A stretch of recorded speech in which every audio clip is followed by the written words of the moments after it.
আসসালামু আলাইকুম রহমতুল্লাহি অবরাকাতু। সুপ্রিয় দর্শক, কাছে দূরে দেশে বিদেশে যে যেখান থেকে আমাদেরকে দেখছেন, আন্তরিক মোবারকবাদ জানিয়ে শুরু করছি ৭১ টিভির বিশেষ ইসলামিক আয়োজন স্যাভলন হ্যান্ডওয়াশ নিবেদিত আরবের পথে অনুষ্ঠানের আজকের পর্বে, powered by Shinex floor cleaner. প্রিয় দর্শক, আজ আপনাদেরকে আমরা নিয়ে যাব আল হেরা মিউজিয়াম দেখাতে। আল হেরা মিউজিয়াম বা হেরা এক্সিবিশন, যা পবিত্র মসজিদুল হারাম থেকে ৪ কিলোমিটার উত্তর পূর্বে প্রতিষ্ঠা করা হয়েছে। রিভেলেশন এক্সিবিশন, এটা হেরা সাংস্কৃতিক জেলা হিসেবেও পরিচিত। বিখ্যাত জাবালে নূর পাহাড়, আলোর পাহাড় হিসেবেও পরিচিত। পাহাড়টি দেখতে উটের কুঁজের মতো। এছাড়া পাহাড়টিতে অনেকগুলো খাড়া ঢাল রয়েছে। পাহাড়টি ৫৫ বর্গ কিলোমিটার এলাকা জুড়ে অবস্থিত এবং ৩৮০ মিটার থেকে ৫০০ মিটার পর্যন্ত খাড়া বাঁক রয়েছে। এই পাহাড়েই অবস্থিত হেরা গুহা। গুহাটিতে একসঙ্গে ৫ জন মানুষ বসতে পারেন। এটি মুসলিমদের জন্য খুবই গুরুত্বপূর্ণ একটি স্থান, কারণ এর সঙ্গে জড়িয়ে আছে হযরত মুহাম্মদুর রাসূলুল্লাহ সাল্লাল্লাহু আলাইহি ওয়াসাল্লামের স্মৃতি এবং ইসলামের ইতিহাস। আপনারা জানেন, নবুয়তের পূর্বে রাসূল আকরাম সাল্লাল্লাহু আলাইহি ওয়াসাল্লামের উপরে পবিত্র কোরআনুল কারীম নাজিল হয়েছিল। পবিত্র কোরআন অবতীর্ণ হওয়া সেই গুহায় নবীজি সাল্লাল্লাহু আলাইহি ওয়াসাল্লাম ধ্যানের স্থান পরিদর্শন করতে অবশ্য হাজিদের পাথুরে পাহাড়ে চড়তে হয়, যা অনেকের জন্য কষ্টসাধ্য। পাহাড় থেকে নেমে ফিরতে রাস্তা থাকলেও তা সময় সাপেক্ষ, কারণ গুহাটি পবিত্র কাবা শরীফ থেকে ৪ কিলোমিটার দূরে অবস্থিত। এটির উচ্চতা প্রায় ৬৩৪ মিটার। প্রিয় দর্শক, অনেকেরই ইচ্ছে থাকে রাসূল আকরাম সাল্লাল্লাহু আলাইহি ওয়াসাল্লামের স্মৃতিধন্য সেই গুহাটি পরিদর্শন করার, যেখানে নবীজি সাল্লাল্লাহু আলাইহি ওয়াসাল্লাম ধ্যানমগ্ন থাকতেন এবং যে জায়গায় পবিত্র কোরআনুল কারীমের আয়াত নাজিল শুরু হয়েছিল। আল্লাহ সুবহানাহু ওয়া তাআলা ধ্যানমগ্ন থাকা অবস্থায় নবীজিকে জিবরিল আমিনের মাধ্যমে জানালেন, ইকরা বিসমি রাব্বিকাল্লাযী খলাক, তুমি পড়ো তোমার প্রভুর নামে। রাসূল আকরাম সাল্লাল্লাহু আলাইহি ওয়াসাল্লাম সেদিন বলেছিলেন, আমি তো পড়তে জানি না। আল্লাহ সুবহানাহু ওয়া তাআলা রাসূল আকরাম সাল্লাল্লাহু আলাইহি ওয়াসাল্লামের উপরে কোরআন নাজিল শুরু করেছেন। সেই কোরআন আজও আমাদের কাছে বিদ্যমান রয়েছে, যে কোরআনের ব্যাপারে বলা হয়েছে, লাউ আনজালনা হাদাল কোরআন আলা জাবালিল লারাআইতাহু খাশিআম মুতাসাদ্দিআম মিন খাশিয়াতিল্লাহ, যদি পাহাড়ের উপরে, পর্বতের উপরে কোরআন নাজিল করা হতো, চূর্ণ বিচূর্ণ হয়ে যেত। সেই কোরআন আল্লাহ সুবহানাহু ওয়া তাআলা আমাদেরকে দিয়েছেন, মানুষকে দিয়েছেন। প্রিয় দর্শক, পবিত্র হজ এবং উমরা পালনকারীদের অন্যতম আকর্ষণ মক্কার জাবাল আল নূরের হেরা গুহা। হাজিদের সেই বিষয়টি মাথায় রেখে এবার হেরা গুহায় প্রবেশের সুবিধার্থে একটি কেবল কার সিস্টেম তৈরি করে সৌদি আরব।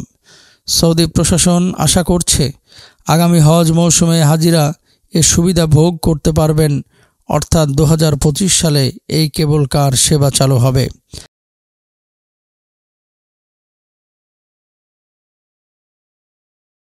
প্রিয় দর্শক, আপনারা দেখছেন ৭১ টিভির ভ্রমণ বিষয়ক ইসলামিক আয়োজন স্যাভলন হ্যান্ডওয়াশ নিবেদিত আরবের পথে, powered by Shinex floor cleaner. সময় হয়েছে একটি বিরতিতে যাবার। বিরতির পরে আবারও ফিরছি ইনশাআল্লাহ। প্রিয় দর্শক, বিরতির পরে আবারও সবাইকে সাদর আমন্ত্রণ জানাচ্ছি ৭১ টিভির পবিত্র মাহে রমাদান উপলক্ষে বিশেষ ইসলামিক আয়োজন স্যাভলন হ্যান্ডওয়াশ নিবেদিত আরবের পথে অনুষ্ঠানের আজকের পর্বে, powered by Shinex floor cleaner.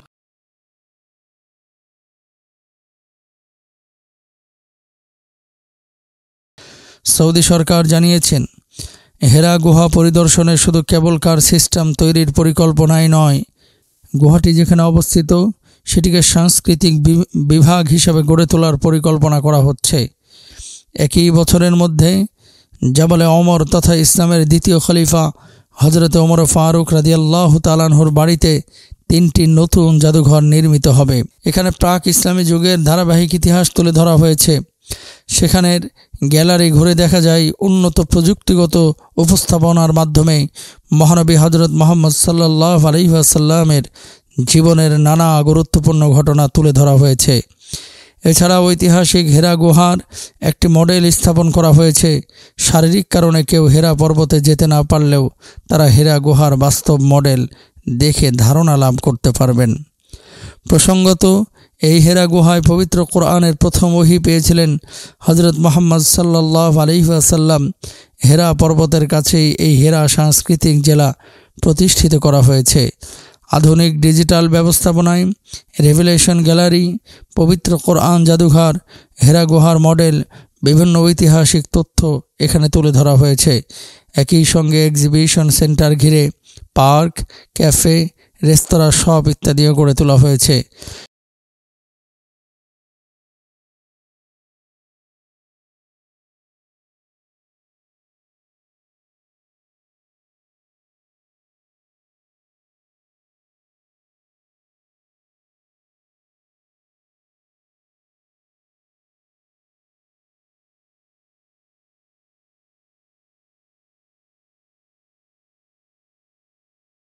গ্যালারিতে পবিত্র কোরআনের বেশ কয়েকটি প্রাচীন ও মূল্যবান পাণ্ডুলিপির সংগ্রহ প্রদর্শিত হচ্ছে।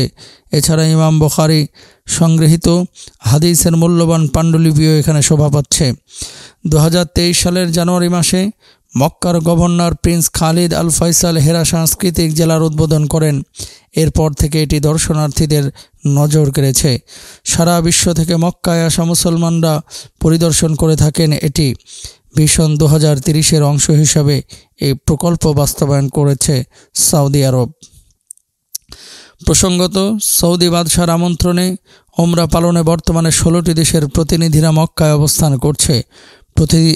প্রতিনিধি দলে Bangladesh, Russia, Tajikistan, Australia, Sri Lanka, মালদ্বীপ, ভারত, কাজাখস্তান, পাকিস্তান, আজারবাইজান, নেপাল, তুরস্ক, কোসোভো, কিরগিজস্তান, তুর্কমেনিস্তান, নিউজিল্যান্ডের বিশিষ্ট ইসলামী ব্যক্তিত্ব, শিক্ষক, সাংবাদিক সহ নানা পেশার সদস্যরা রয়েছেন।